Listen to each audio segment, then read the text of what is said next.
আমরা এখন আছি পুরান ঢাকার ঐতিহ্যবাহী তাঁতিবাজারে। এখানে স্বর্ণের পাশাপাশি আর অনেক কিছু পাওয়া যায়, আতশবাজি, পান টান, ফুল, শাখা, মানে হিন্দুদের জিনিস বেশি।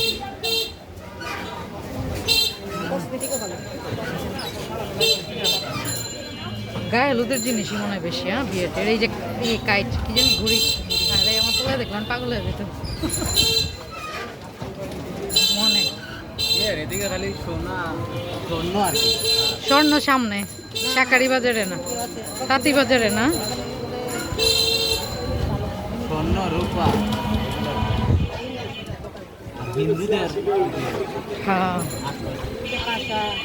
এই যে কাঁসার দোকান। এগুলো কি জিনিস? এগুলো মানে হিন্দুদের পূজার পূজার না? আমরা তো দেখবনি না, ওরা ভগবান ভগবান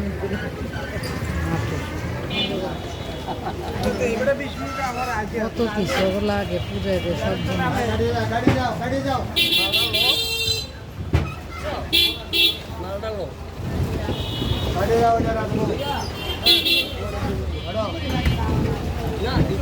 পুরান ঢাকায় এটা হিন্দুপুরটি বলা যায়, শাঁখারি বাজার।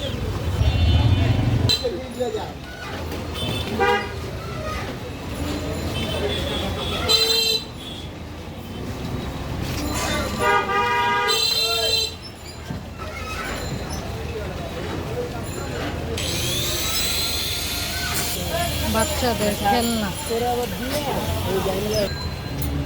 দুলাভাই প্রিয় কি জানি এগুলার নাম, খাসা নাকি জানি, খাজা, বড় খাজা। এখান দিয়ে গেলে ইসলামপুর, আর এখান দিয়ে গেলে তাঁতিবাজার। এই পাশ থেকে স্বর্ণের দোকানগুলো শুরু। তাঁতিবাজার হচ্ছে পুরান ঢাকায় অনেক পুরাতন স্বর্ণের মার্কেট।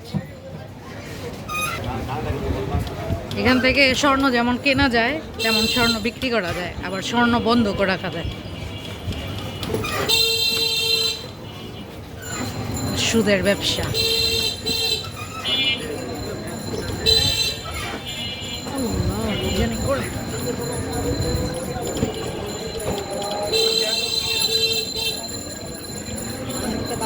সামনে বা দিক দিয়ে গেল আহসান মঞ্জিল। এই যে এটা কিন্তু অনেক জনপ্রিয় একটা মন্দির। না না, এটা কি জানি, এটাও কালী। কিন্তু এটা কিন্তু অনেক জনপ্রিয়, সব ধরনের পূজা টুজা, বড় বড় পূজা।